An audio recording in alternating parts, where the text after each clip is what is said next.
Hi friends, स्वागत Bengali home किचेने। आशा करी आपनारा सबाई भालो आछेन, सुस्थ आछेन। आज के जे रेसिपिटा आपनादेर देखाबो सेटार नाम हच्छे चिकेन सैसलिक। भीषण सहज भावे आपनादेर शिखिए देওয়ার চেষ্টা করেছি। এই ধরনের নতুন নতুন রেসিপি শিখতে হলে অবশ্যই আমার চ্যানেলটাকে সাবস্ক্রাইব করতে হবে আর সাবস্ক্রাইব বাটনের পাশে বেল বাটনটাকে প্রেস করে দিতে হবে, যাতে আমি যখনই কোনো ভিডিও আপলোড করব যেন আপনাদের কাছে একটা নোটিফিকেশান যায়। এটা বাড়িতে খুব সহজেই বানানো যায়, খুব টেস্টি খেতে, একদম অন্য রকম একটা টেস্ট, অন্য কাবাবের চেয়ে। আর ভীষণ এটা সহজভাবে আপনাদের শিখিয়ে দিয়েছি, যাতে এই শীতকালে গরম গরম এই ধরনের স্টার্টার বানিয়ে আপনারা বাড়িতে এনজয় করতে পারেন ফ্যামিলির সাথে। খুব টেস্টি হয়, না বানিয়ে আপনারা বিশ্বাসই করতে পারবেন না। অবশ্যই বাড়িতে একবার বানিয়ে দেখবেন। তাহলে চলুন দেখিয়ে দিই এই চিকেন স্যাসলিক বানাতে কি কি ইনগ্রেডিয়েন্টস লাগছে।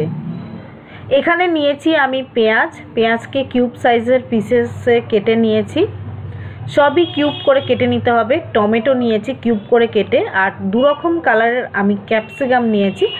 আপনারা চাইলে যে কোনো একটা কালার দিয়েও করতে পারেন, একটা কালারের ক্যাপসিকাম ইউজ করতে পারেন। আর লাগবে হচ্ছে লেবু যদি না থাকে তাহলে এর জায়গায় ভিনিগার দিলেও চলবে।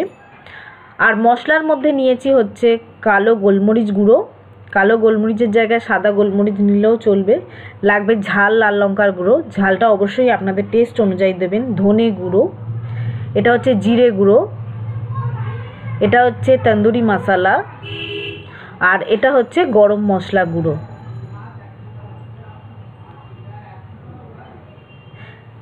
এবার লাগবে হচ্ছে স্বাদ মতো নুন।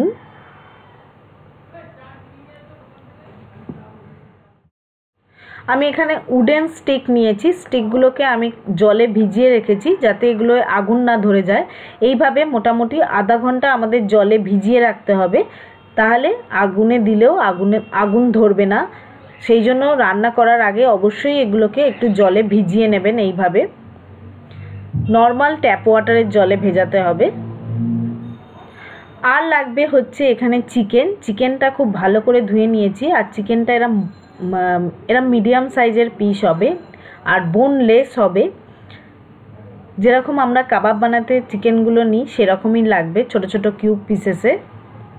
আর এখানে আমি নিয়েছি টমেটো কেচাপ, লাগবে হট রেড চিলি সস, লাগবে বারবিকিউ সস,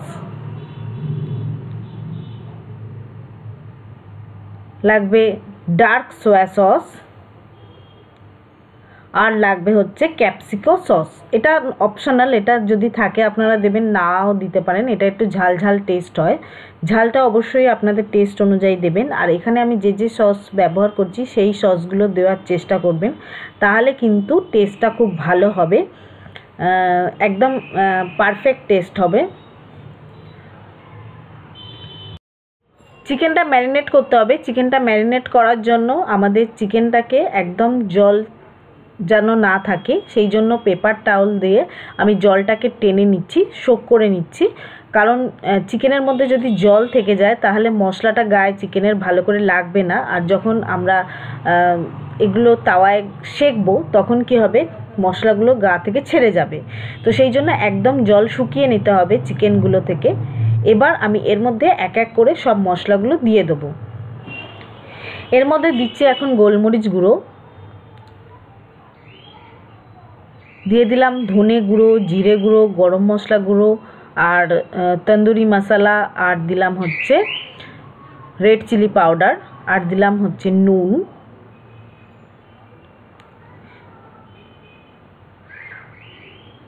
নুনটা স্বাদ মতো দিতে হবে। এবার দিয়ে দিলাম টমেটো কেচাপ। এবার দিয়ে দিচ্ছি এর মধ্যে বারবিকিউ সস। এই সসগুলো কিন্তু অবশ্যই দিতে হবে, তবে এর আসল টেস্টটা আপনারা পাবেন।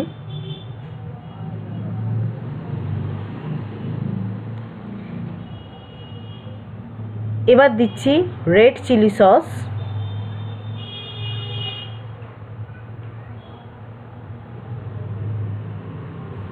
এবার দিচ্ছি ক্যাপসিকো সস। ক্যাপসিকো সসটা একটু ঝাল ঝাল হয়, এটা অপশনাল, এটা না দিলেও চলবে। এবার দিচ্ছি ডার্ক সোয়া সস।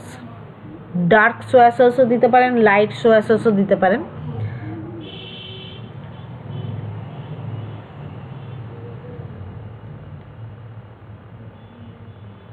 এবার দিয়ে দিচ্ছি এর মধ্যে সমস্ত সবজিগুলো চিকেনের সাথে দিয়ে মাখিয়ে রাখতে হবে। আর এটা আমাদের মাখিয়ে রাখতে হবে মোটামুটি 5 থেকে 6 ঘন্টা। আর আপনাদের হাতে যদি সময় কম থাকে তাহলে অন্তত 2 ঘন্টা এটা মাখিয়ে রাখতেই হবে। আর এটা ফ্রিজে রাখবেন, ফ্রিজ থেকে বার করে রুম টেম্পারেচারে আসার পর কিন্তু এটা রান্না করতে হবে। এবার এর মধ্যে দিয়ে দিলাম লেবুর রস। এবার ভালো করে মাখিয়ে নিতে হবে চিকেনটাকে এবং সবজিগুলোকে, মশলাগুলোকে সব একসাথে। আমি প্রথমে আদা রসুন বাটাটা দেখাতে ভুলে গেছি, আদা রসুন বাটাটা দেওয়াও হয়নি। তো আদা রসুন বাটা লাগবে এর মধ্যে। এবার আদা রসুন বাটাটা দিয়ে আমি ভালো করে মাখিয়ে নিচ্ছি।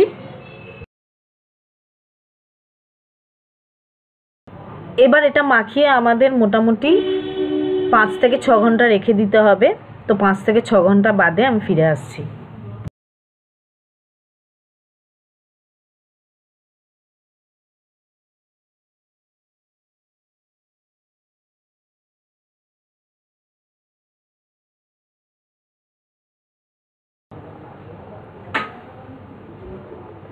পাঁচ থেকে ছ ঘন্টা বাদে দেখাচ্ছি আমাদের চিকেনগুলো কিন্তু একদম ম্যারিনেট করা হয়ে গেছে।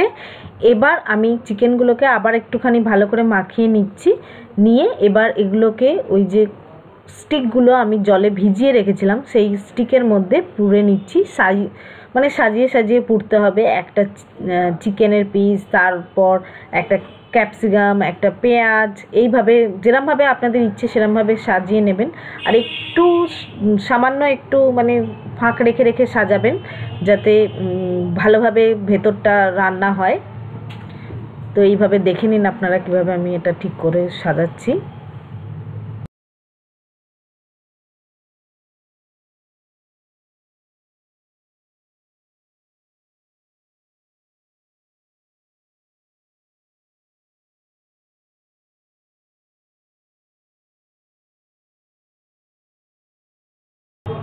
এইভাবেই সবগুলো করে নেব আমি। সব চিকেনের পিসগুলো আর সব সবজিগুলো এইভাবেই যতগুলো কাটিতে আমাদের হয় ততগুলো কাটিতে এইভাবেই লাগিয়ে নিতে হবে, এইভাবেই সাজিয়ে নিতে হবে। নিয়ে তারপর এটা রান্না করতে হবে।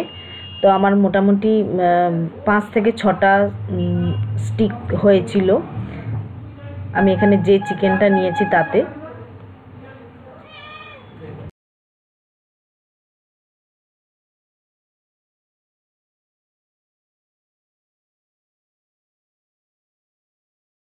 আমার এখানে সব চিকেনের স্টিকগুলোই রেডি হয়ে গেছে। আর এখানে একটুখানি মশলা রেখে দিয়েছি, সেই মশলাটা রান্নার সময় আমি দিয়ে দেবো। তো আমার তো সব চিকেনগুলো রেডি হয়ে গেছে। চলুন এবার কী করে বানাতে হয় সেটা দেখিয়ে দিই। আমি এখানে গ্রিল তাওয়া নিয়েছি। গ্রিল তাওয়া নিয়েছি আমি, কিন্তু আপনারা চাইলে যে কোনো তাওয়াতে, সাধারণ যে কোনো তাওয়া নিলেও চলবে। তাতে জাস্ট এরকম একটুখানি অয়েল ব্রাশ করে নেবেন। অয়েলটা একটু গরম হওয়ার পর আমি তার মধ্যে চিকেনের যে স্টিকগুলো সেগুলো দিয়ে দিচ্ছি। দিয়ে এবার লো ফ্লেমে, মিডিয়াম টু লো ফ্লেমে এগুলো কুক করতে হবে। এদিক ওদিক ঘুরিয়ে ঘুরিয়ে সব দিকটা সমানভাবে এটা রান্না করতে হবে, যাতে আমাদের সব দিকটা চিকেনের খুব ভালোভাবে কুক হয়। এবং লো ফ্লেমে করবেন। আর যতক্ষণ না চিকেনটা সিদ্ধ হচ্ছে ততক্ষণ কিন্তু আপনাদের এটা কুক করতে হবে। গ্যাস বাড়াবেন না, তাহলে কিন্তু পুড়ে যাবে, যেহেতু অনেক রকম সস দেওয়া আছে সেই জন্য। আর একদিকটা হয়ে গেছে, এবার আর দিকটা আমি উল্টে দিচ্ছি। এইভাবে সব দিকটাই সমানভাবে কুক করতে হবে। মোটামুটি এটা 5 থেকে 6 মিনিট সময় লাগে মিডিয়াম টু লো ফ্লেমে কুক করতে। চেক করে দেখে নেবেন, যদি আপনাদের চিকেনটা সিদ্ধ হয়ে গিয়ে থাকে তো তখন এরমভাবে নামিয়ে নেবেন। আর সবগুলো একসাথে নাও হতে পারে, এক একটা স্টিক আগে হতে পারে, এক একটা স্টিক পরে হতে পারে। তো আমার যেমন একটা স্টিক হয়ে গেছে, আমি আবার সেই জায়গায় আর একটা স্টিক দিয়ে দিলাম। এইভাবে সব চিকেনগুলোকেই আমি কুক করে নেব।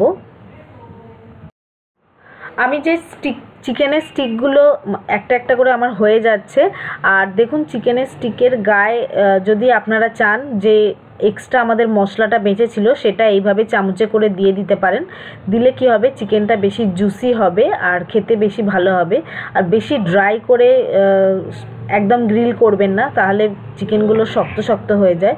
একটু হালকা জুসি জুসি থাকবে, সেই অবস্থায় নামিয়ে নেবেন, তাতে বেশি খেতে ভালো লাগে। সবগুলোই মোটামুটি আমার হয়ে এসছে।